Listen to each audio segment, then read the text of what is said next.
semblable à celle qui connaît ses tremblements du péché. C'est la parole du Seigneur. Elle est si gentille avec nous, qui sont au venant jusqu'à nous, par des éclats et des vêtements. Réveillons nos cœurs espérants, échappe pas toute la douleur, c'est la parole du Seigneur. C'est la parole du Seigneur.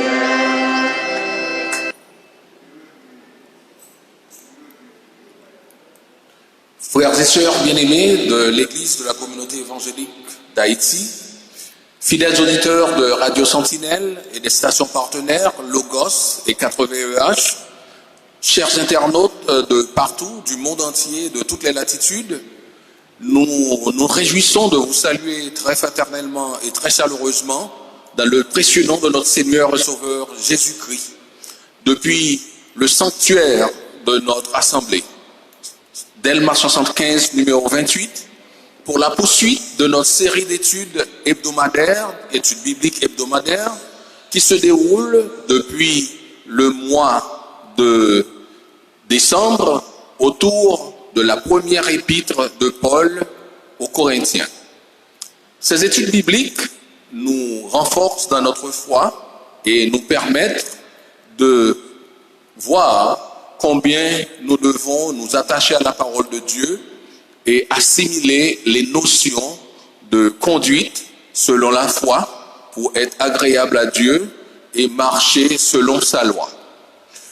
Le docteur Jacques Louis, qui est le pasteur titulaire de notre assemblée et qui est l'auteur de ces études, abordera ce soir la dernière partie du 15e chapitre de la première lettre de Paul aux Corinthiens.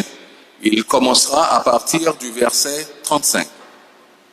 Nous demandons à l'ensemble de nos frères et sœurs, membres de cette assemblée, de se joindre à nous à travers les ondes ou sur notre page Facebook ou à travers les autres plateformes intelligentes pour suivre cette étude avec nous. Et cette invitation s'étend aussi à l'ensemble des frères et sœurs bien-aimés des autres églises chrétiennes qui s'intéressent à la parole de Dieu.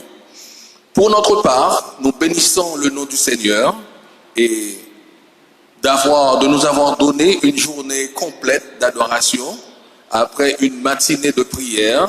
Et je vois les visages de nos frères, le docteur Févry, notre pasteur, le docteur Jacques Louis, et votre serviteur. Nous étions présents à cette belle réunion de prière au cours de laquelle nos frères et sœurs ont adressé des requêtes à Dieu pour notre Église, pour ses organes, pour notre pays et pour ses dirigeants, afin que Dieu prenne le contrôle des choses et améliore la situation et le sort du pays en changeant les habitants.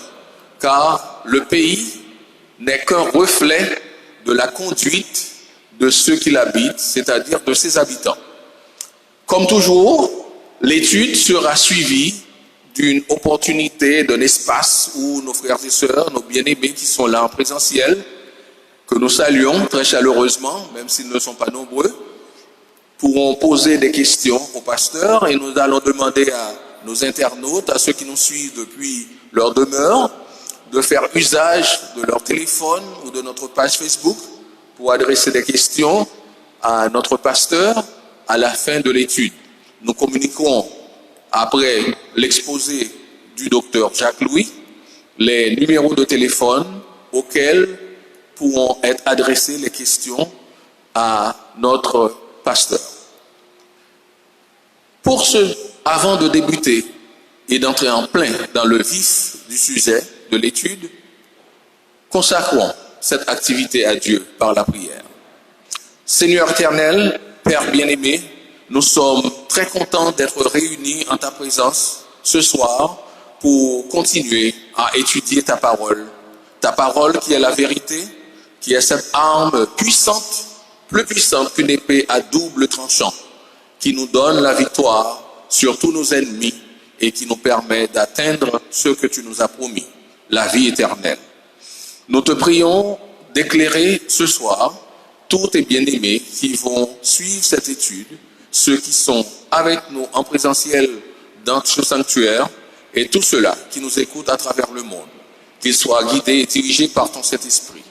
Nous remettons entre tes mains ton serviteur, le messager et le docteur Jacques-Louis qui va nous présenter cette étude fine de ta parole. Nous te demandons, ô Dieu, de le guider par ton Saint-Esprit afin qu'il nous éclaire sur tout ce qui nous paraît obscur, afin que chaque jour, nous puissions mieux transformer notre vie à l'image de notre Seigneur et Sauveur Jésus-Christ, auquel nous devons ressembler dans notre vie dès ici-bas. Écoute notre prière et exauce-la, parce que nous te l'adressons par Jésus-Christ, ton Fils bien-aimé, qui vit et règne avec toi pour les siècles des siècles. Amen. Et maintenant, c'est avec un plaisir renouvelé et une joie immense que nous cédons le microphone au docteur Jacques-Louis pour la présentation de la série d'études de ce soir. Merci, frère Luc Steka. Salutations aux auditeurs et frères et sœurs bien-aimés. Que la grâce et la paix de Dieu soient avec vous. Ça fait un bon bout de temps que nous regardons le chapitre 15 de 1 Corinthiens. Aujourd'hui, nous sommes pratiquement à la conclusion de ce chapitre. En termes de rappel, nous devons nous rappeler que dans la pensée grecque de l'époque de Paul, le corps était considéré comme la prison de l'âme et en tant que prison, le corps était voué à la destruction. L'idée que ce corps aurait pu être réanimé paraissait insensée aux Corinthiens. Et leur conception du corps, associée à l'orgueil spirituel des Corinthiens, a poussé aux débauches de toutes sortes dans l'église de Corinthe. Cette conception du corps a aussi posé un problème doctrinal de taille, parce que certains à Corinthe niaient la résurrection des morts. C'est dans ce chapitre 15 de 1 Corinthiens que l'apôtre Paul a dû dans un premier temps fournir des preuves historiques de la résurrection de Christ. Ensuite, il a étalé les implications d'une non-résurrection corporelle en termes pour dire s'il n'y a pas de résurrection des morts, Christ non plus n'est pas ressuscité. Et si Christ n'est pas ressuscité, nous n'avons pas une bonne nouvelle à annoncer, il n'y a pas d'évangile.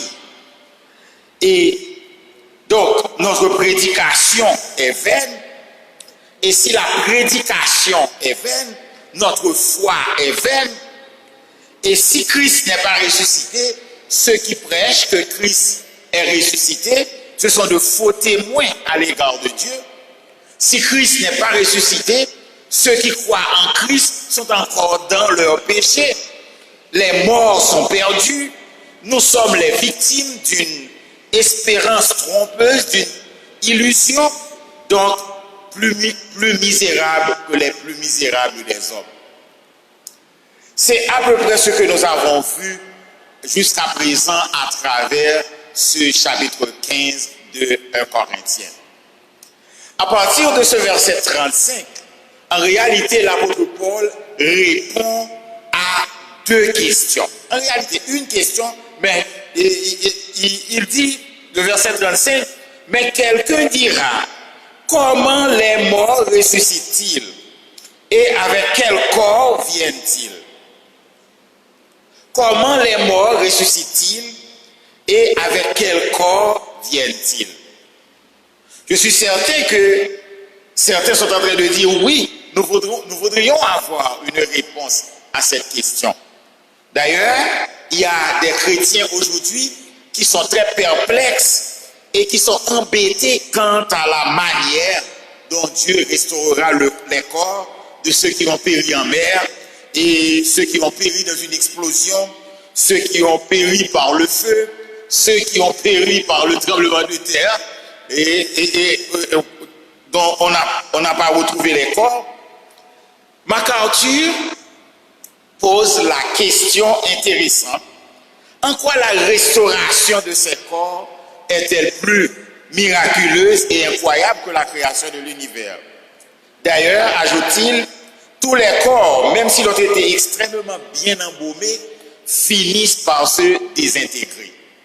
Donc, qu'on soit mort de façon naturelle ou avec un événement peut-être violent, eh bien, les corps finissent quand même par se désintégrer.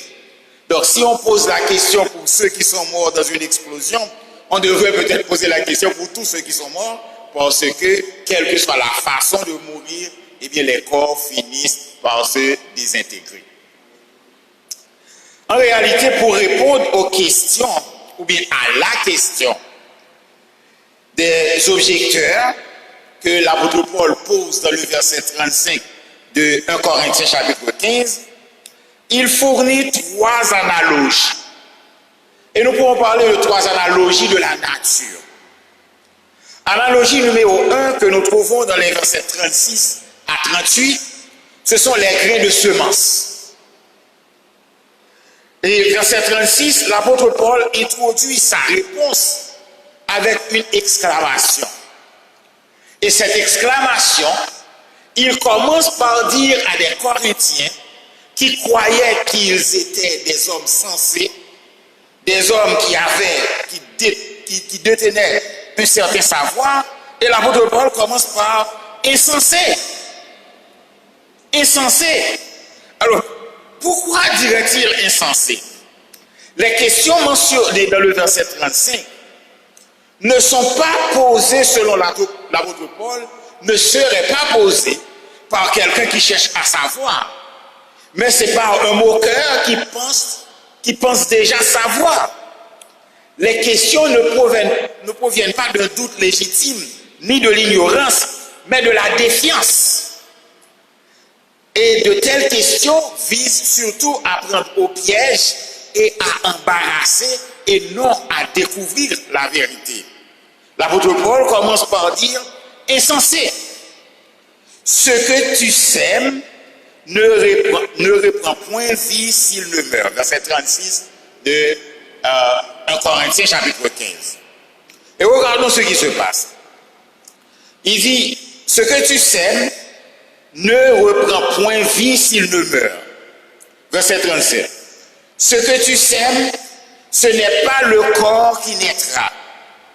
Verset 38.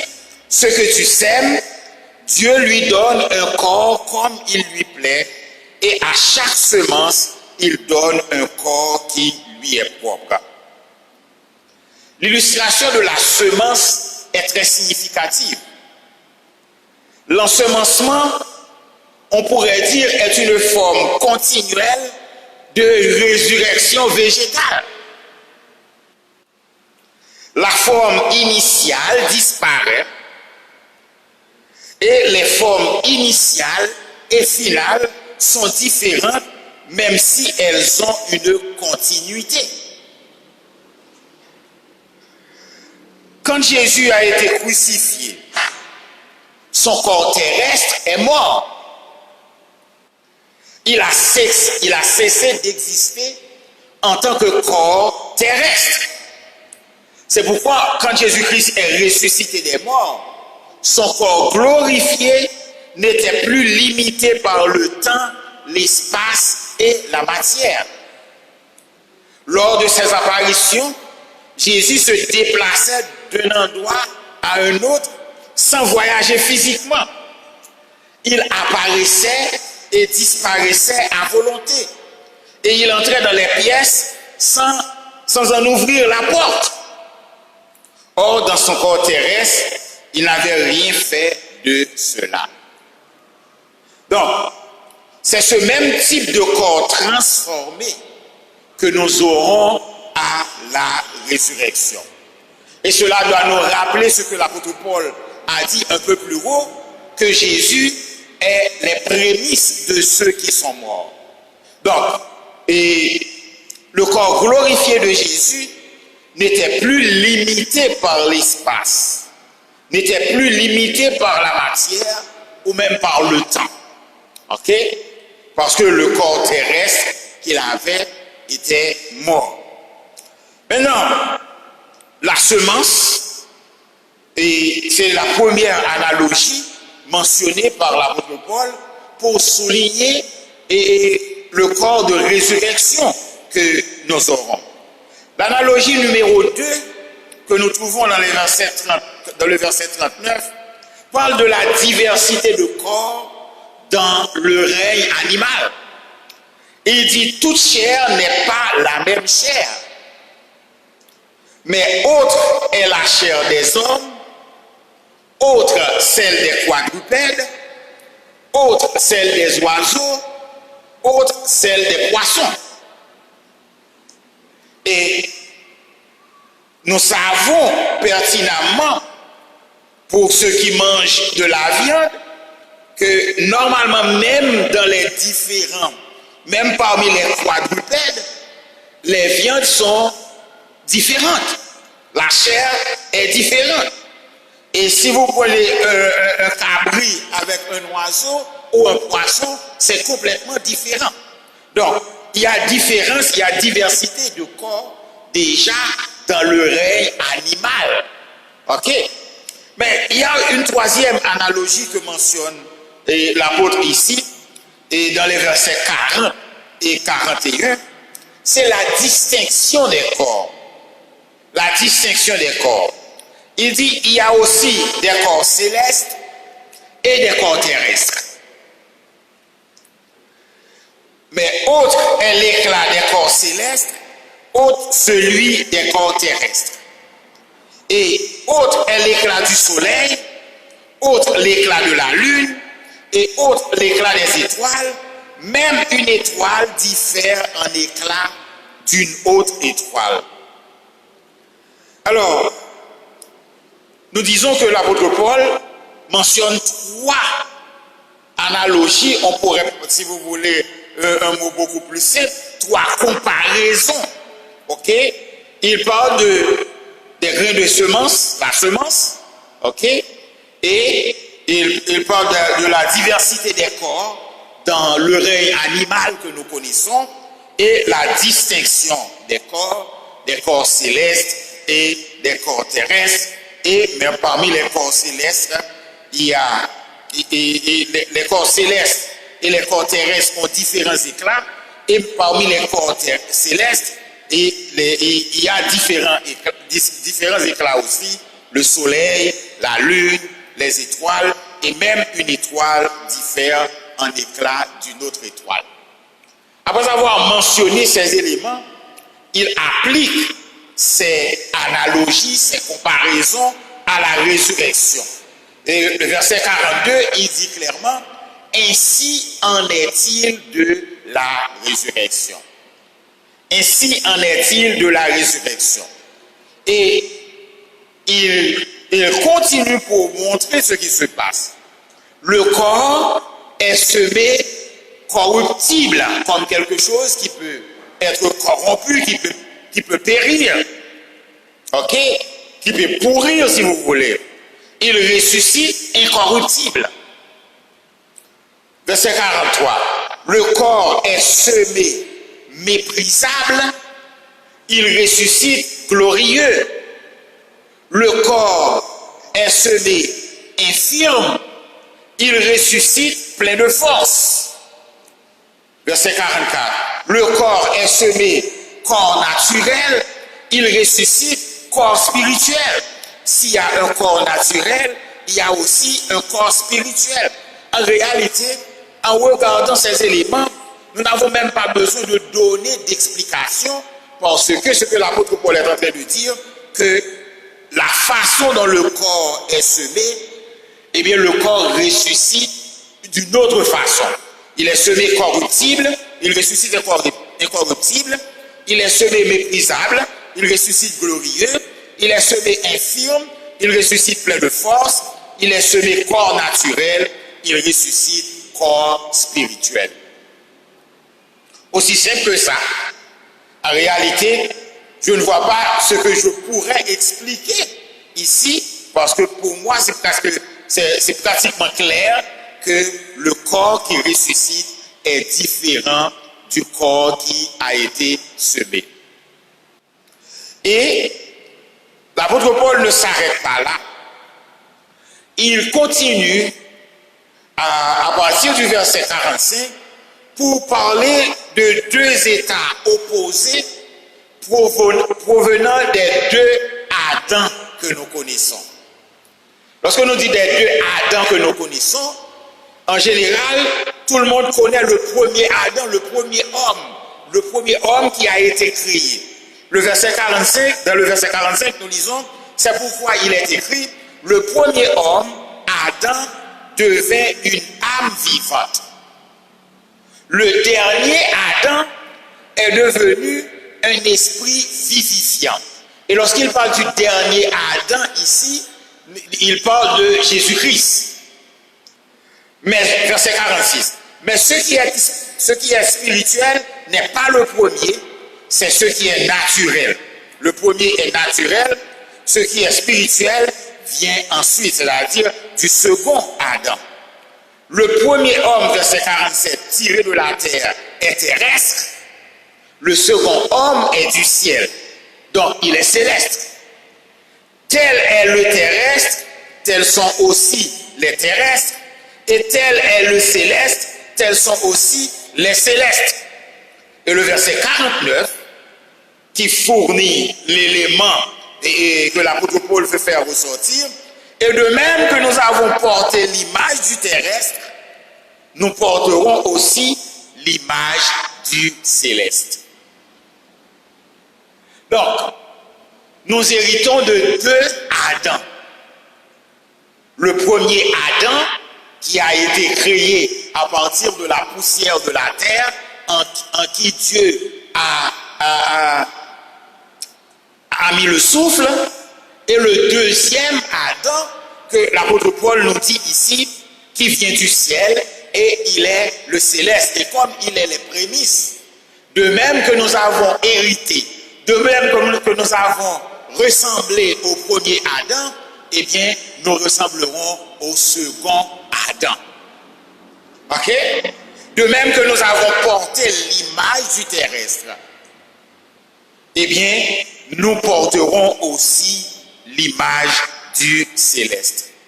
Comme nous ressemblons au premier Adam, nous serons transformés à l'image du second Adam. Donc, ce n'est pas le corps actuel, le corps que nous avons, le corps actuel, le corps corruptible, le corps composé de chair et de sang qui héritera le royaume céleste.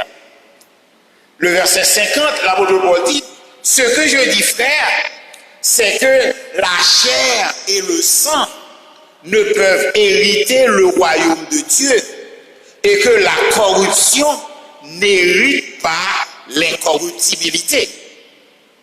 Donc, le corps sera adapté à son environnement. Et même les perdus recevront un corps adapté à leur environnement en enfer. Ils souffriront pour toujours dans les ténèbres et la douleur. Apocalypse 20, versets 11 à 15. Donc, lorsque nous parlons d'un corps ressuscité, eh bien, nous recevrons un corps différent. Ce n'est pas le corps qui a été semé qui sera ressuscité, mais c'est un corps différent, même avec une continuité, avec quelque chose qu'on peut reconnaître à travers ce corps. Et c'est pourquoi, en général, Et les témoins de Jéhovah, ils posent la question avec la question de la souffrance éternelle. Ils parlent toujours pour dire que le corps ne pourra pas supporter. Et l'enfer, bien sûr que ce corps que nous avons ne supportera pas l'enfer. Mais il y aura un corps adapté à l'enfer. De même qu'il y a un corps adapté pour les sauver. Et d'ailleurs, l'apôtre Paul, comme il va le dire ailleurs, dans 1 Thessaloniciens chapitre 4, il le dit ici aussi, dans 1 Corinthiens chapitre 15, les versets 51 à 57, même ceux qui vivront au dernier jour seront transformés. Car il faut que tous soient revêtus d'incorruptibilité et d'immortalité pour que la mort puisse être détruite. Regardez ce qui se passe. Verset 51. L'apôtre écrit, « Voici, je vous dis un mystère. » Et lorsque le texte biblique, en particulier le Nouveau Testament, parle de mystère, l'auteur veut surtout parler d'une vérité biblique qui est révélée dans le Nouveau Testament, qui n'a pas été révélée aux saints et aux prophètes de l'Ancien Testament, mais qui est révélée dans le Nouveau Testament. Voici, je vous dis un mystère. Et quel est ce mystère? Nous ne mourrons pas tous, mais tous, nous serons changés. Nous ne mourrons pas tous, mais tous, nous serons changés. Verset 52. En un instant, en un clin d'œil, à la dernière trompette. À noter que cette trompette est la même que celle de 1 Thessaloniciens chapitre 4. Ok. La trompette sonnera et les morts ressusciteront incorruptibles et nous serons changés. Verset 53. Car il faut que ce corps corruptible revête l'incorruptibilité et que ce corps mortel revête l'immortalité. Alors s'accomplira la parole qui est écrite, la mort a été engloutie dans la victoire. Regardez l'enseignement de l'apôtre Paul ici. Et cet enseignement prend le contre-pied de la face, du mode de pensée des Corinthiens qui pensaient que le corps était une prison pour l'âme et que la mort est un allié. Ici, dans le texte de 1 Corinthiens chapitre 15, l'apôtre Paul traite de la mort comme étant un ennemi. D'ailleurs, la mort sera engloutie dans la victoire. Dieu donne la victoire, Dieu nous donne la victoire sur tous nos ennemis. Et la mort est vaincue, le péché est vaincu, la loi est rendue sans effet. Alors, la loi en soi n'est pas un ennemi, parce que la loi a été donnée par Dieu. Mais aucun homme ne peut obéir à la loi à 100%. Ok. Alors, le verset 55. Ô mort, où est ta victoire? Ô mort, où est ton aiguillon? L'aiguillon de la mort, c'est le péché, et la puissance du péché, c'est la loi. Mais grâce soit rendue à Dieu qui nous donne la victoire par notre Seigneur Jésus-Christ.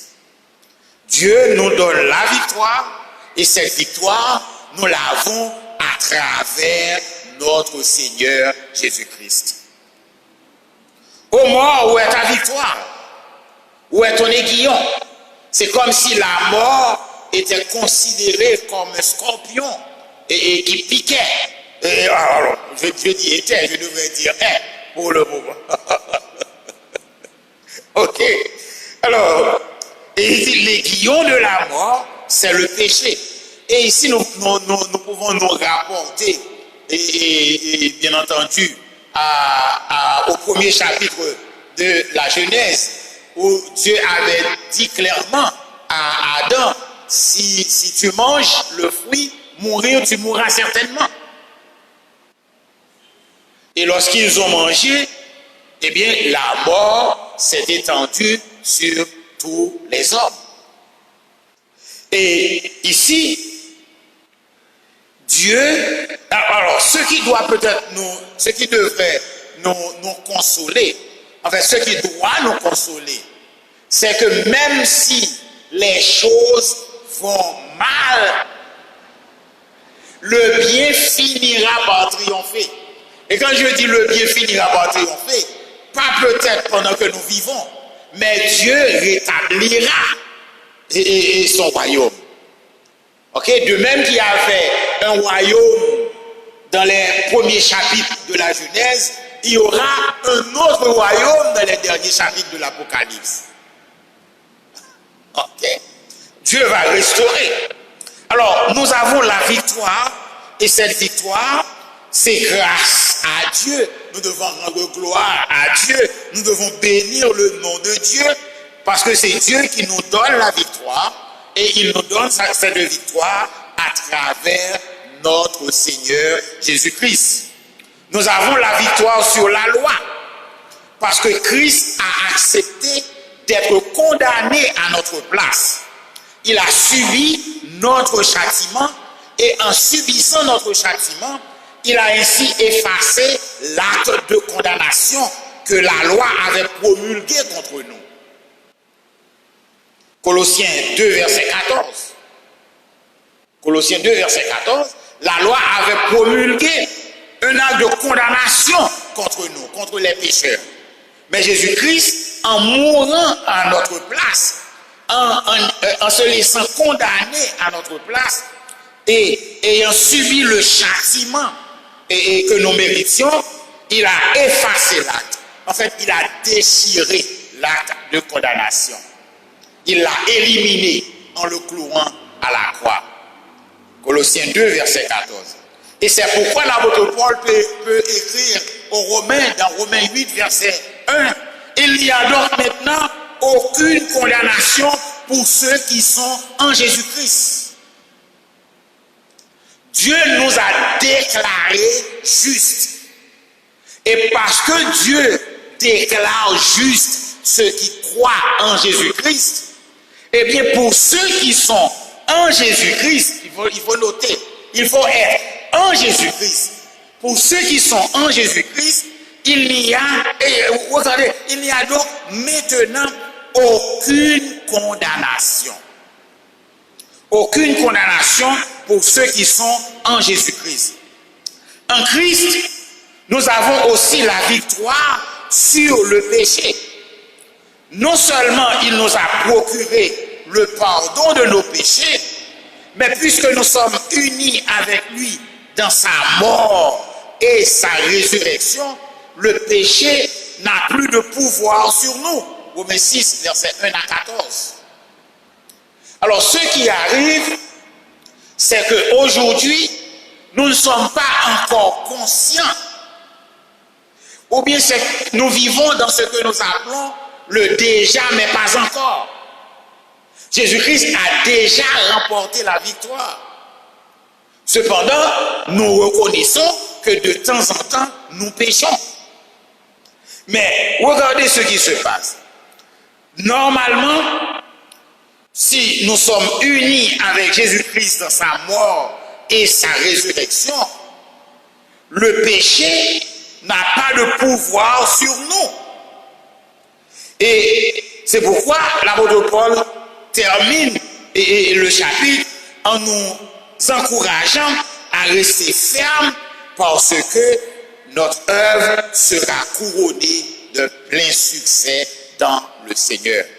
De même que le Seigneur a commencé à nous donner la victoire, eh bien, ainsi, mes frères bien-aimés, soyez fermes. Soyez fermes, inébranlables. Ne vous laissez pas entraîner par les fausses doctrines. Ne vous laissez pas entraîner par les fausses conceptions concernant les morts et la résurrection des morts. L'espérance que nous avons est une ferme espérance et nous pouvons travailler de mieux en mieux. La motivation que nous avons doit nous pousser à travailler de mieux en mieux. Puisque Christ est ressuscité, puisque les morts ressusciteront, notre travail dans le Seigneur ne sera pas vain. Et lorsque l'apôtre Paul parle de notre travail ici, on peut parler de sa prédication, on peut parler de ce que nous faisons pour le Christ aujourd'hui, de notre enseignement à l'école du dimanche, ou du service que nous rendons aux saints, ou même à la communauté. Mais ce que l'apôtre Paul est en train de souligner, c'est qu'il n'y a pas... Donc, nous ne devons pas être découragés parce que avec la mort, tout n'est pas fini. Et son argumentation souligne que même pour ceux qui ne connaissent pas Christ, ce n'est pas seulement pour ceux qui connaissent Christ, même pour ceux qui ne connaissent pas Christ, eh bien, tout n'est pas fini avec la mort physique. Tout n'est pas fini. Parce qu'il y aura une résurrection des morts. Et comme nous l'avions noté la fois dernière, c'est vrai que nous ne ressusciterons pas en même temps. Et quand je dis nous, ici je suis en train de parler des croyants et des non-croyants. Ok? Il y aura plusieurs, je ne veux pas dire plusieurs étapes pour ne pas jeter la confusion, mais plusieurs groupes de résurrection. Ok? Plusieurs groupes de résurrection, ou bien plusieurs groupes de ressuscités. Donc, aujourd'hui, nous avons répondu avec l'apôtre Paul à la dernière question posée dans le chapitre 15. Comment les morts se réveilleront-ils? Comment les morts ressusciteront-ils? Et avec quel corps? Dans quel corps revivront-ils? Notre corps ressuscité ne sera pas identiquement le même corps que notre corps actuel. Notre corps actuel n'est que la semence de notre corps à venir. Ok? Notre corps actuel n'est que la semence de notre corps à venir. Et en fait, j'ai même réfléchi sur la question des cimetières pour dire, si notre corps actuel est la semence de notre corps à venir, eh bien les cimetières sont pratiquement des champs de semences. Alors, les fidèles ressuscités posséderont réellement un corps, mais c'est un corps de nature différente. D'ailleurs, déjà, tous les corps ne se ressemblent pas.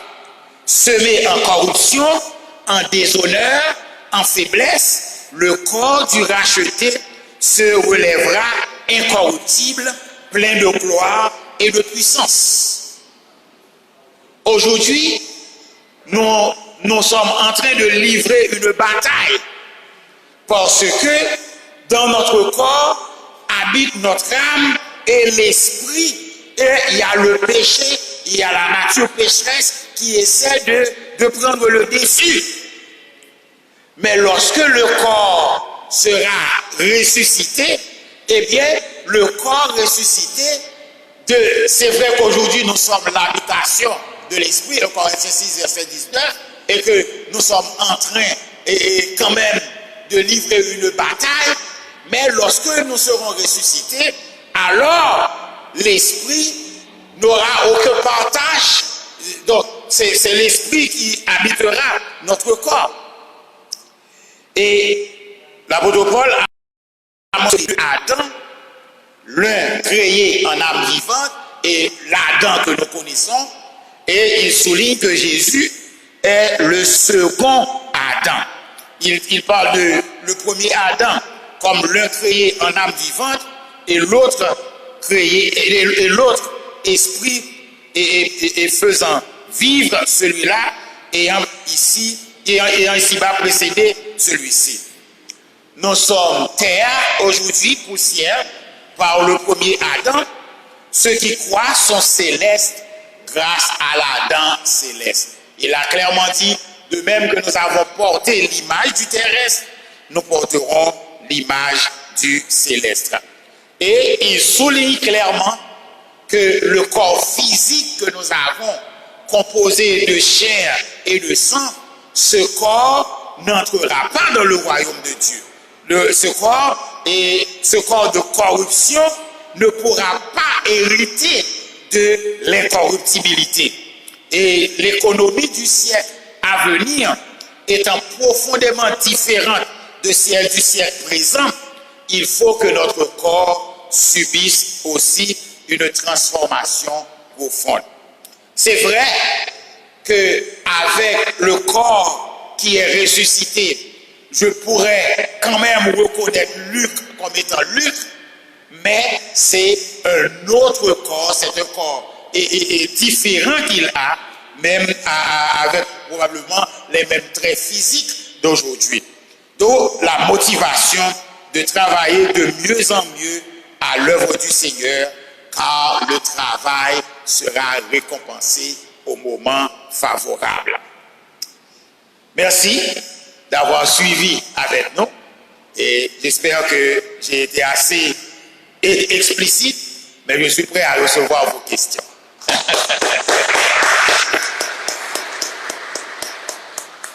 Nous bénissons le Seigneur pour cette belle étude qui a porté sur un des aspects les plus essentiels concernant notre vie chrétienne et notre espérance ultime, qui est de vivre éternellement avec Dieu.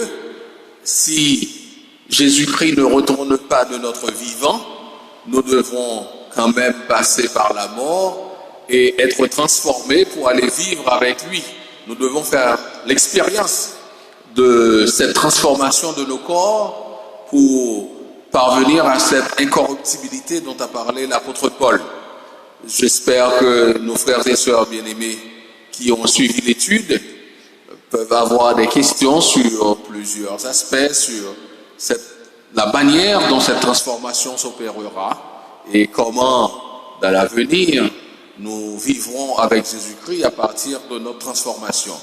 Donc, nous voici parvenus maintenant, après ce exposé lumineux du docteur Jacques-Louis, notre pasteur, autour des derniers versets du chapitre 15 de la première lettre de Paul aux Corinthiens.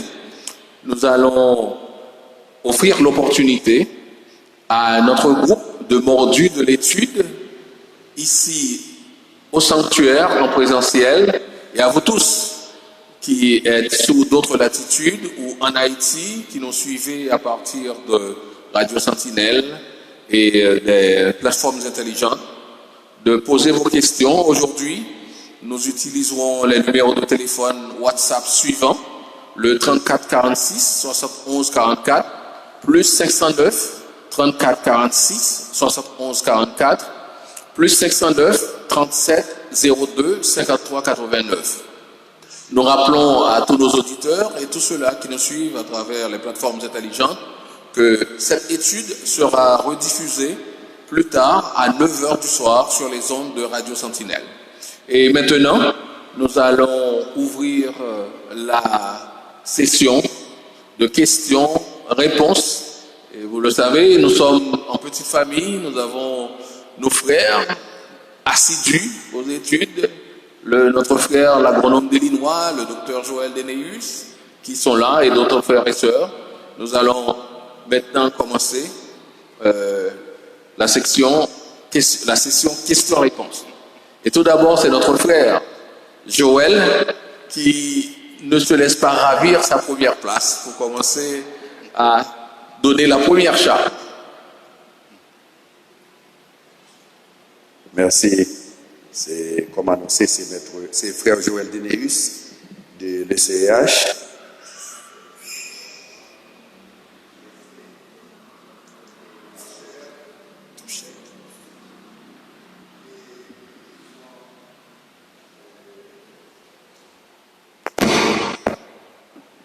Qui paraîtrait, par exemple,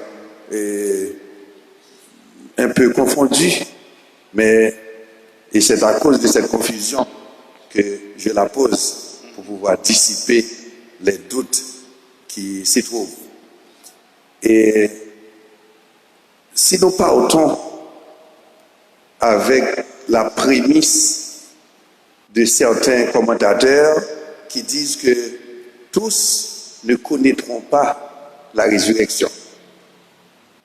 Nous partons avec la prémisse que tous ne connaîtront pas la résurrection. Et ce n'est pas de moi, ce sont des commentateurs qui le disent. Nous avons une trilogie, la mort, c'est-à-dire le corps mortel, le corps humain. Il y a la résurrection, le processus, le phénomène de la résurrection, et également l'enlèvement. Comment pouvez-vous faire une démarcation de cette trilogie? Le corps mortel, la résurrection, et ceux qui ne sont pas morts, mais qui sont enlevés. Ok. D'abord, le texte biblique est clair là-dessus. Nous avons vu dans 1 Corinthiens chapitre 15 que tous ressusciteront. Et de même que tous sont morts en Adam, tous ressusciteront en Christ. C'est clair. Disons que ceux qui disent que tous ne connaîtront pas la résurrection, peut-être qu'ils sont en train de dire qu'il y aura des gens qui seront transformés. Ok, mais tous les morts connaîtront la résurrection. Okay. Tous les morts connaîtront la résurrection. Alors, la question, et c'est pourquoi nous, disons que l'apôtre Paul, en réalité, c'est la question qui a été débattue ce soir pour souligner que ce corps mortel revêtira l'immortalité. Il y aura l'immortalité dans ce corps mortel. Alors, ce corps mortel est semé mortel et ce corps mortel ressuscitera immortel. Mais ce n'est pas alors, ce qui arrive, ce n'est pas une reconstitution, mais c'est un autre corps. Ok? C'est pas la reconstitution de l'ancien corps. Mais c'est un autre corps, même s'il y a des traits identiques, mais c'est un corps de nature différente. Et le texte dit clairement aussi que ceux qui sont encore vivants avec l'enlèvement de l'Église, que nous trouvons aussi dans 1 Thessaloniciens chapitre 4, eh bien, il dit que ces corps seront transformés. Et pour être, disons, je voudrais être simpliste ici, les corps seront adaptés à leur environnement céleste. Donc, ce corps est adapté à l'environnement terrestre et le corps que nous aurons et qui sera transformé, eh bien, ce corps sera adapté à l'environnement céleste. C'est pour être un peu simpliste. Mais en réalité, la Bible dit clairement que le corps sera transformé et pour aller à la rencontre de Christ. Parce qu'aujourd'hui, nous ne pouvons pas aller à la rencontre de Christ parce que la pesanteur va nous retenir. Mais ce corps ne sera pas retenu par la pesanteur. Nous aurons un corps comme le corps de Jésus qui a entré dans des maisons où les portes étaient fermées et il est entré, il est apparu au milieu de ses disciples après sa résurrection. Alors, je ne suis pas retourné pour une deuxième question, mais il y a un point d'ombre que je voudrais éclaircir. Et quand on parle de résurrection, par définition, c'est retour de la mort à la vie. Donc, il faut que la personne soit morte pour qu'on puisse parler de résurrection. Donc maintenant, si on parle d'enlèvement, donc puisque la personne n'est pas passée de la mort, n'est pas passée par la mort, donc la personne ne peut être ressuscitée. Non, il y aura une transformation. Je parle d'enlèvement. Donc maintenant, quelle dichotomie peut-on faire sur la question, sur le dualisme, enlèvement et résurrection? Alors, bien entendu, j'ai déjà répondu. Parce que l'enlèvement, il y aura une transformation. Il n'y aura pas de résurrection, mais il y aura une transformation. Les Je morts, suis d'accord maintenant. les morts sont ressuscités. Je suis d'accord avec cette. Donc vous parlez de transformation. Oh, bien sûr. Mais on ne peut pas parler de résurrection. Oh non, mais c'est ce que j'avais dit tout au début. C'est ce que j'avais dit tout au début. C'est que, et c'est ce que nous dit le texte aussi. C'est que ceux qui sont vivants seront transformés. Ok? Merci, docteur Louis, pour la réponse. Et j'aurais une petite question rapide. Je n'ai pas vu encore d'autres frères s'approcher ou sœurs. Et une toute petite question. Nous avons vu que nous serons transformés pour ceux qui seront morts en Christ. Et la Bible dit qu'après le péché, Dieu fixe un terme à notre existence terrestre. Oui. Or, voici que la mort nous est présentée ici comme un ennemi du genre humain. Oui. Et il est dit dans le livre de l'Apocalypse, au chapitre 20, 21, que le dernier ennemi que Jésus-Christ mettra hors d'état de nuire, c'est la mort. Oui.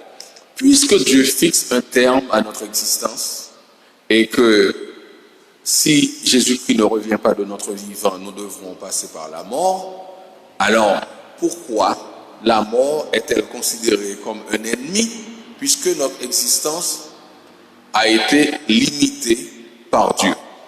D'accord. Alors, il faudra remonter à Genèse 1 et 2, disons avant la chute, parce que Dieu a créé l'homme. En réalité, Dieu a créé l'homme pour que l'homme vive éternellement. Mais avec le péché, Dieu avait déjà prévu si, avec le péché, le salaire du péché, l'apôtre Paul le dit aussi dans Romains, et chapitre 3, le verset 23, le salaire du péché, c'est la mort. Donc, et Dieu avait clairement dit à Adam, si tu manges de l'arbre de la connaissance du bien et du mal, tu mourras. Et même le texte français reprend l'hébreu pour dire mourir, tu mourras certainement. Pour souligner qu'il n'y a aucun échappatoire. Donc, le fait que Adam est le représentant de la race humaine, eh bien, tous ceux qui sont nés d'Adam héritent la mort physique à partir d'Adam. Et c'est pourquoi l'apôtre Paul a pris le temps de souligner que Jésus-Christ est le second Adam. Donc, il n'y aura pas un troisième Adam, mais ce second Adam, puisque le premier Adam nous a donné la mort, le second Adam nous donne la vie. Ou bien si vous préférez, nous redonne la vie. Nous redonne la vie. Donc, ce qui arrive, c'est que naturellement, tous vont mourir avant la venue de Jésus. Et certains disent peut-être qu'il vaudrait mieux que Jésus revienne ce soir alors qu'ils sont encore vivants. Mais ce qui arrive, c'est que c'est le salaire qui a été fixé par Dieu. Et même Jésus a dû prendre un corps pour mourir, pour pouvoir payer le salaire du péché, mon salaire, votre salaire, pour que nous puissions avoir la vie. Donc, c'est comme, comment dire, c'est la peine, c'est la peine capitale. La peine capitale qui a été appliquée. Merci, docteur Louis. Notre frère, l'agronome d'Illinois, a une question. Venez au microphone.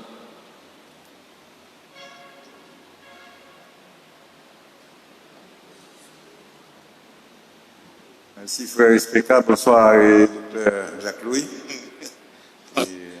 Bonsoir, frère d'Illinois. L'agronome d'Illinois, Joseph d'Illinois, et comme vous le savez, de l'église Jesus Center de Delma.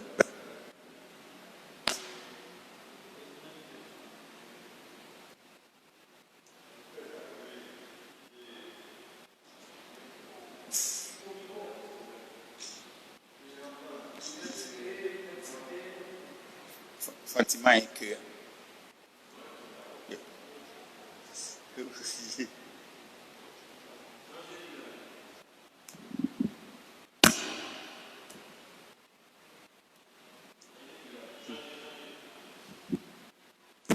Ok. Allez. Merci.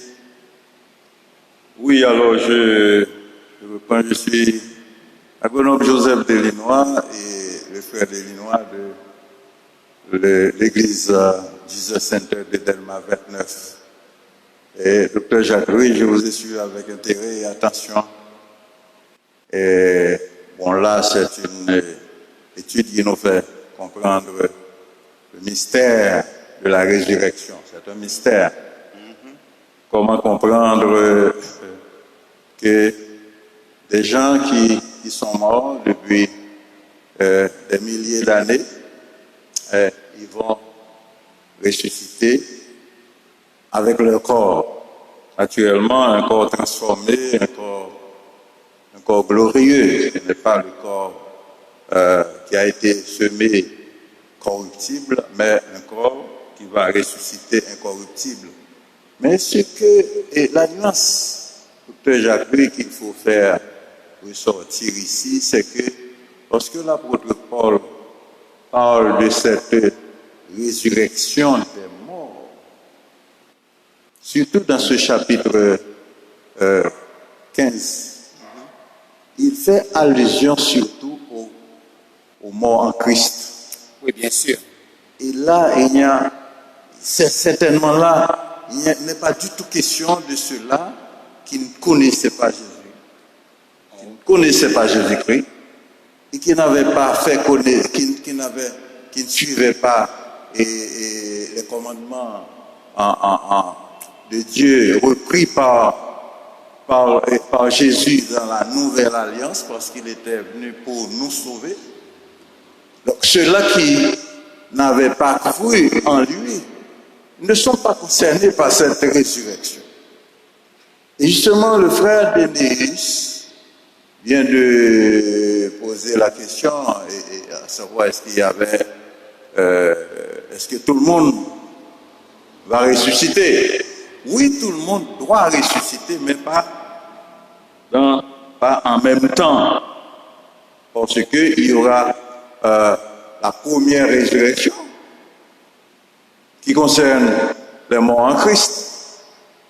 Et même ceux-là qui vont ressusciter après la grande tribulation, ils vont ressusciter avec leur corps, un corps glorieux. Mais ceux-là qui ne connaissaient pas Jésus doivent attendre une autre étape, ce sera la seconde mort. Et c'est ce que dit Apocalypse 20 et au verset 21. Si on peut y aller rapidement. Apocalypse 20, bon, c'est pas verset 21, c'est Apocalypse 20, verset 14. Mais pour être mieux édifié, on devrait commencer à partir du verset 12. Et je vis les morts et les grands et les petits qui se tenaient devant le trône. Des livres furent ouverts, et un autre livre fut ouvert, celui qui est le livre de vie. Et les morts furent jugés selon leurs œuvres, d'après ce qui était écrit dans ces livres. Etc., etc. Verset 13. La mer rendit les morts qui étaient en elle, la mort et le séjour des morts rendirent les morts qui étaient en eux, et chacun fut jugé selon ses œuvres. Et la mort et le séjour des morts fut jeté dans les temps de feu. Dans les temps de feu, c'est la seconde mort. Les temps de feu, c'est-à-dire ceux-là qui ne connaissaient pas Jésus. Ceux-là qui ne se donnaient pas la peine de suivre les préceptes du Christ. Donc, et eux-mêmes, ils vont revenir à la vie, mais pour être jetés dans les temps de feu, et c'est ce que la Bible appelle la seconde mort. Et le verset 14, c'est ce que dit, le verset 14, c'est la seconde mort. Donc tout le monde doit ressusciter, mais pas en même temps. D'abord, les chrétiens, ceux-là qui croyaient en Jésus-Christ, qui faisaient sa volonté, et donc qui avaient accepté le sang de Jésus. Donc ils vont ressusciter d'abord. Et c'est ce que nous dit d'ailleurs 1 Thessaloniciens 4, versets 14 à 16. Maintenant, ceux-là qui n'avaient pas cru, ils vont devoir attendre. Et ils vont attendre jusqu'à la fin pour être ressuscités. Mais pour être jetés dans les temps de feu.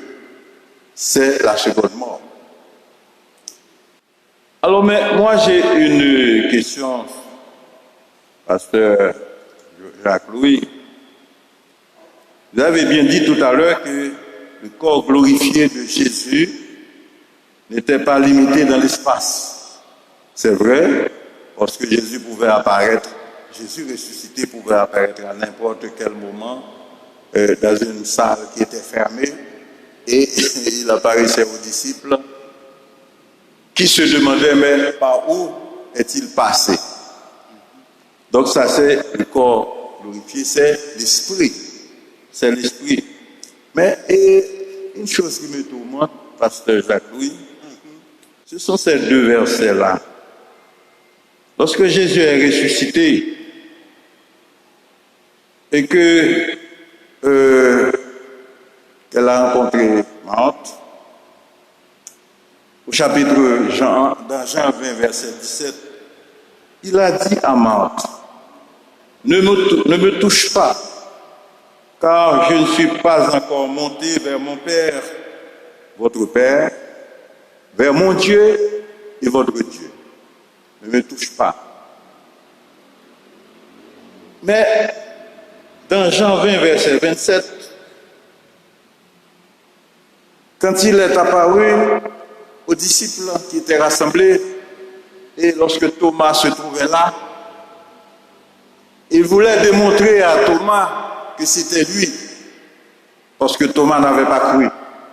Et il a demandé à Thomas d'introduire son doigt dans les trous laissés par les clous, d'introduire son doigt dans son flanc et de voir les marques des clous dans ses mains et dans ses pieds. À ce moment-là, on a Jésus-Christ qui se montre en chair et en os. Et il a dit à Thomas, un esprit n'a ni chair ni os.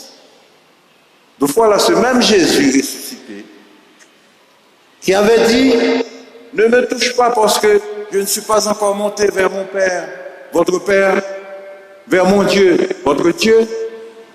Et plus tard qu'il va dire à Thomas, entre tes mains, entre tes doigts, dans mes plaies, dans les marques des plaies, et vous allez vous rendre compte que c'est moi qui avais été crucifié, meurtri sur la croix, je suis ressuscité, c'est moi. Est-ce que vous pourriez faire pour moi cette réconciliation entre ces deux versets, pasteur Jacques? D'accord. En réalité, je n'ai pas une réponse pour le moment pour cette question, pour cette deuxième question. Je vais surtout revenir avec la réponse et je suis complètement d'accord avec ce que vous dites. Ne me touche pas et touche-moi. Donc, je vais revenir la prochaine fois avec la réponse parce que je n'ai pas la réponse pour aujourd'hui. Je n'ai pas encore étudié la question. Je vais le faire. Et pour les premiers éléments, normalement, que vous aviez mentionné, je suis complètement d'accord avec vous, mais nous avions déjà abordé cette question dans l'étude précédente et c'est pourquoi nous n'avons pas pris le temps de revenir là-dessus. C'est vrai que 1 Corinthiens 15 met le focus sur les chrétiens, mais si nous lisons les versets 22 et 23 de 1 Corinthiens 15, l'apôtre Paul a dit, Et comme tous meurent en Adam, de même aussi tous revivront en Christ, mais chacun en son rang, Christ comme prémisse, puis ceux qui appartiennent à Christ lors de son avènement, ensuite viendra la fin. Donc c'est vrai que le focus, c'est sur les chrétiens, alors sur ceux qui sont en Christ, mais aussi il dit clairement que tous revivront en Christ. Mais pour la deuxième question, je vais revenir avec la réponse. Merci, docteur Louis. Il y a une dernière question. Nous demanderons à notre frère de bien vouloir s'identifier au microphone. En fait, ce n'est pas une question. Ok. Ce n'est pas la question du frère. Je voudrais apporter une petite précision. Le verbe toucher ici ne signifie pas poser là, bien sûr. C'est émouvoir. Marie a dit Rabouni. Jésus lui a dit ne m'émeus pas parce que je ne suis pas encore monté vers mon Père. C'est le verbe émouvoir, toucher. Il ne s'agit pas de poser la main. C'est le verbe émouvoir. Parce que imaginez, Marie se trouvait à une certaine distance de Jésus. Elle était baissée. Oui, elle voulait voir ce qui se passait à l'intérieur du tombeau, du sépulcre. C'est alors qu'elle s'est aperçue d'une présence. Elle s'est retournée. Jésus lui a parlé. Jésus était à distance. Jésus lui a dit, ne me touche pas. Donc, il ne s'agit pas de toucher de la main. Il s'agit de m'émouvoir. Parce que la deuxième fois que Jésus revient, ce sera un juge. Ce ne sera pas un petit agneau comme ça. Donc, il ne sait pas encore quel message son Père va lui donner. Parce que, en fait, il a terminé son premier ministère. Donc, il en est maintenant aux abords de la deuxième phase. Maintenant, il ne sait pas quel message son Père va lui donner. Il a dit à Marie, ne me touche pas. Donc, ne m'aime pas. Ne m'appelle pas Rabouni pour m'émouvoir, pour m'attendrir. Ce n'est pas le verbe toucher de la main. C'est une petite précision que je voulais apporter. D'accord, merci mon frère. Et nous remercions notre frère pour cette précision. Et comme le docteur Jacques-Louis a promis de revenir avec la réponse, parce que même les marques que Jésus porte sur son corps, lorsqu'il reviendra dans son règne, car comme notre frère vient de le souligner, Jésus ne revient pas pour être comme ce 12 agneaux qui fermait la bouche, qui n'osait pas répondre à ses détracteurs et à ses bourreaux. Il va être le roi et il pètera les peuples avec son sceptre de fer. Et vous savez, dans le règne millénaire, lorsque les Juifs diront Baruch haba Bashem Adonai, béni soit celui qui vient au nom du Seigneur, et ils vont voir ces marques encore. Et ils vont demander au Seigneur, mais où as-tu vu ces marques? Et Jésus va leur rappeler que j'étais venu parmi vous, et c'est chez vous, dans votre maison, dans la maison de mes frères, que je les ai eus. Donc, la réponse vous sera donnée à la prochaine étude. Mais vous voulez faire une courte intervention? D'accord, une dernière. D'accord. Oui, je voudrais ajouter quelque chose à propos de cette question de ne me touche pas. Et bon, j'ai avec moi la Bible de Scofield qui n'est pas d'accord avec ce qu'a dit le frère. Parce que les commentaires de Scofield à propos de ce verset, voici ce que Scofield a mentionné concernant Marie qui voulait toucher Jésus. Marie voulait effectivement toucher Jésus. Ok? Donc, excusez-moi, tout à l'heure, j'avais dit Marthe, mais c'est Marie. Alors, le commentaire, un des commentaires de Scofield dit ceci. Christ réprimanda Marie avec douceur, lui donnant cet ordre, ne me touche pas, qui signifie littéralement cesse de t'accrocher à moi. Cesse de t'accrocher à moi.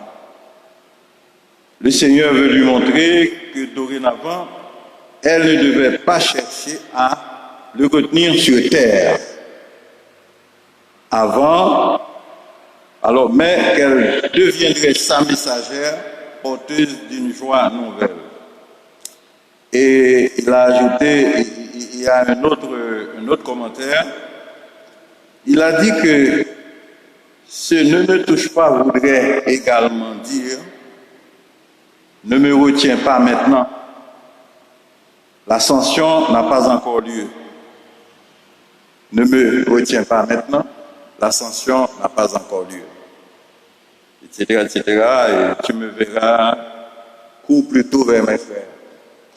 Donc, effectivement, il y a eu l'idée de toucher Jésus.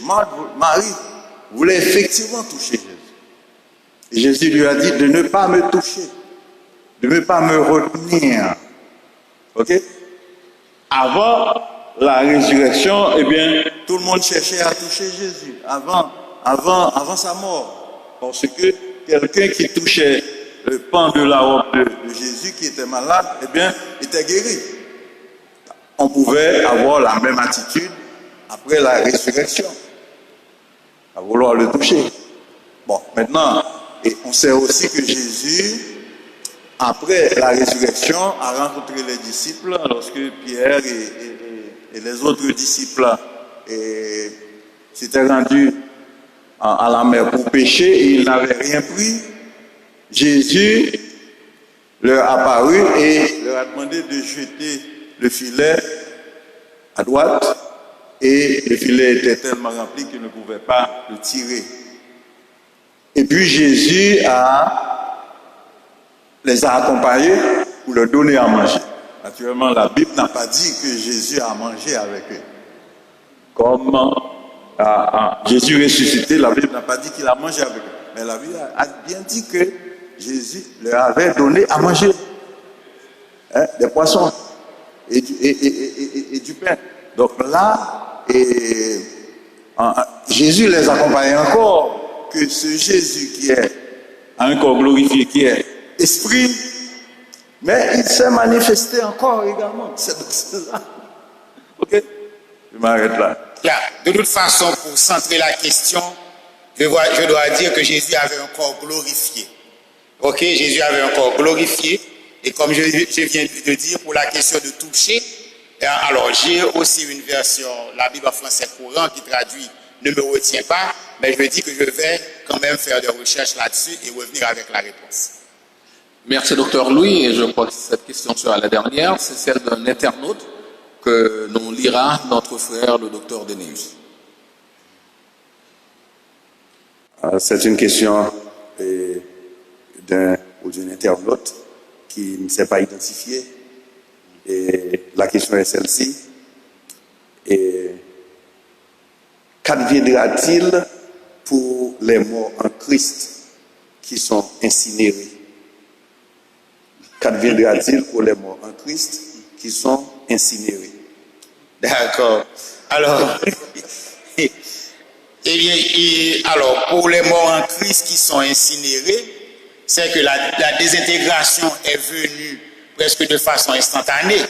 Mais pour ceux qu'on enterre, la désintégration viendra de la même manière. Donc, de la même façon que ceux qui sont enterrés avec leur corps, Jésus-Christ va les ressusciter, c'est la même façon qu'il va ressusciter ceux qui sont incinérés. Parce que ce n'est pas une reconstitution du corps, c'est un nouveau corps que Jésus-Christ va donner. Ce n'est pas une reconstitution.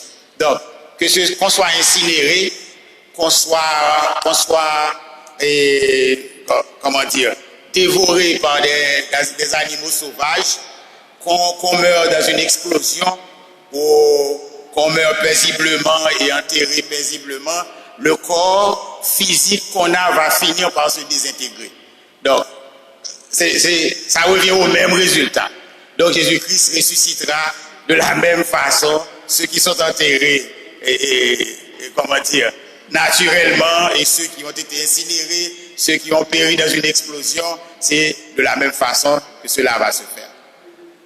Merci, docteur Louis, pour cette dernière réponse qui conclut l'étude biblique de ce soir dans ces deux phases, l'exposé et la session questions-réponses. Merci. Donc, nous allons maintenant rappeler à tous nos auditeurs, je vois que le docteur Ferry veut faire encore souffrir qui est peut-être une annonce spéciale. C'est pour dire que mardi, ce sera le dernier mardi du mois de février. Ce 23 mardi, nous allons avoir en lieu et place de l'étude biblique avec Dr Jacques Louis, une conférence. La conférence apologétique est mensuelle et le sujet qui va être traité par le Dr Leslie Jules, c'est le christianisme est-il une religion pépère venue d'Europe? Est-ce que le christianisme est une religion pépère importée d'Europe? Donc, dès 4h30, 5h moins le quart, nous vous attendons ici.